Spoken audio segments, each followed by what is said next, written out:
Don't settle for fakes. My duel-taining is the real deal. Hey everyone, it's time for the ban list, wish list / prediction time. This one's gonna be a bit weird. Originally, I was about to baby rage about, all the broken anime skills that just generate cards out of thin air and get you so much advantage for free. It's completely not fair and why. But then I realized, actually, it is kind of cool that you can get to play BLS in a Yu-Gi-Oh game, and it's viable. It is kind of cool that we actually get to summon Arai's Raging Dragon every now and then. One of the things that makes Duel Links unique compared to Master Duel is that you actually get the chance to play and compete with decks and archetypes that were just never viable otherwise. Like, have you ever even seen Gendogara Giga Rays before? Probably not, because the card's still not released in a TCG. But you know what I mean. With that in mind, I still think that a couple of these skills could be adjusted, and a couple of these decks could receive like some nerfs in order to keep them from being too powerful and abusable. But I think overall the meta is in a pretty healthy state, all things considered. And I can't wait to see what comes next to Duel Links. With that out of the way, let's talk about the first deck, which is Arai's. I'm the world's biggest Raging Pendulum hater, but I still think the deck should be made playable. So here's my suggestion for a nerf to the skill that I think would be fair. Restricting you from special summoning anything but level / rank 4 and 7 monsters from the extra deck the turn you activate it. I'm fully aware that this scales some variants of the deck. I don't think the Orcust variant is playable anymore under this restriction. I don't think the Magistus variant is all that good, although I think it should still be playable. But importantly, this doesn't kill the pure version that is still able to get Shooting Riser set up into Trishula Zero, which I think is, all things considered, a pretty cool play, and a play that also has counterplay clearly in the form of Forbidden Chalice, Book of Moon, this sort of stuff. So yeah, I don't think they should hit any more cards. I don't think they should put Endymion Magistus to 3. I think that'd be pretty stupid. Just do their skills change. That's all I'm asking. Destiny Hero! These two cards have to go. I think what really pushes the deck over the line is the insane draw power that it has access to. And if you only hit Celestial, people will just keep playing the version of the deck that runs more Liquid Soldiers. They still get insane draw power. I don't have an issue with the deck summoning Dystopia and setting 3 back row. I think back row is an important part of the game, but I do think that the ability to deep draw is a bit problematic, and that's also the reason why we gutted a Bond Illuminates the Future. Well, not the skill, but the cards a couple of months ago. So that's my take. Orcust. Wait, were you really expecting me to say to nerf Orcust more? Really? Really? Oh, I know, the deck is fine. Leave it alone. In fact, I want to buff Orcust.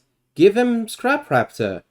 Give him Crescendo. Give him Armageddon Knight. Give him more broken cards. I want to see more Orcust. Not because it's particularly healthy for the meta, but just because I want to see Redditors seethe even more. Blackluster, Soldier, and Tenny. I am grouping these two decks together because I think that they are too new to be hit, but also I don't think they're particularly obscene or anything. I know I complained about the BLS skill in my BLS video, but also I've come around and thought, you know what, this deck's turn 1. It's not that great. It's not that great, and you could probably keep as is, TBH. And Tenny is a cool, skill-intensive deck. I'm probably gonna get a bit of a nerf down the line, but right now I don't think it's too problematic. Other decks, like Trickstars and Rockets, perfectly fine. Don't touch them. I saw a Reddit post that would put Corobane to 3. Why? You do realize, these decks are not obscenely good, right? I think Trickstar is in a much worse position now that BLS very specifically is one of the top tier decks, because Legendary Swordsman says, no, you're not gonna honest me. I know how this works. But yeah, no, I don't see a issue with these decks. If you do, please reconsider. On the other hand, I have a lot of things that I want to see buffed. I want a lot of skills to be even better. I want a lot of decks to get access to new cards. So let's get started. The power leads to destiny. That's the hero skill. Just put Malicious Bane in my extra deck. Just let me have Malicious Bane. I don't need to reveal Super Poly. I shouldn't have to. I just want to be able to put Malicious Bane in my extra deck. I want to be able to play Rota instead of Super Poly to get to my Stratos, to then get to my Dusted Gold. Like, the worst case scenario is this deck becomes like okay-ish and becomes capable of doing like Malicious Bane plus Dweller or Roach or any rank 4 turn 1. Like, is that this toxic? I don't think it is. Arm Crossover, that's the Arm Dragon Thunder skill. Give me these 2 cards. Just give me these 2 cards. Palm Dragon, excellent starter for the deck. I want him. Tempest Dragon Ruler of Storm, it's a very funny card, and it also fixes the deck's problem of like running out of gas really quickly. But also you need to change the scale so that I'm actually able to play Tempest, because the scale says you can play monsters other than Armed Dragon and normal monsters. So speaking of the scale, don't put the Armed Dragon OGs in my deck, just put them in my graveyard so that I don't accidentally top deck Armed Dragon level 10 and be like, well, I lose the game because my top deck is bad. More busted scales. I think more archetypes should have access to busted scales. I think XYZ Dragon Cannon should have a scale that just gives you Union Hanger and then, I don't know, allows you to like fusion summon XYZ Dragon Cannon by banishing the cards in your grave, kind of like you would do for ABC. I think Buster Blader deserves the busted scale. I'm not particularly fond of the way this deck plays, of the deck's playstyle is basically just Floodgate Turbo, but give them something. I don't know. Morphtronics. Imagine if Morphtronics got a skill worth playing. That'd be a fun deck. Cyberdarks. Can you imagine Cyberdarks being actually good and playable?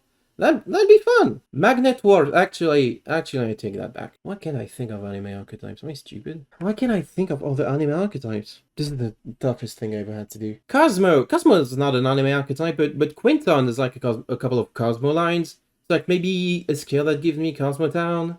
And then do the same for BES, actually. Give me a skill that gives me BF Zelos. And yeah, that's all that I want. I'm not saying all of these decks should be like meta contenders, but I am saying that like most of these decks should have a fun little thing to make them playable, which most of them have not been in a TCG forever, you know? Like, look at Gimmick Puppets. Relinquish Puppets is like a perfectly fine scale. It looks very strong on paper, but then you have to play Gimmick Puppets. We need more of these kinds of scale in the game, in my opinion. Oh, and last but not least, I still want Econs to be put to 3. I think it's a really good card for free-to-play players, and I think it's a really fun and interesting card to have to play around and play with. So that's my take on this card, and that's what I said in the last video too. So thank you for watching this video once again. Make sure to like, comment, subscribe, and like. Again, actually, if you like twice, that you remove your first like. So actually like a 3rd time, but comment 3 times as well, just so I know that you really watched the video. Take care, everyone. I'll see you guys and gals and non-binary pals next time.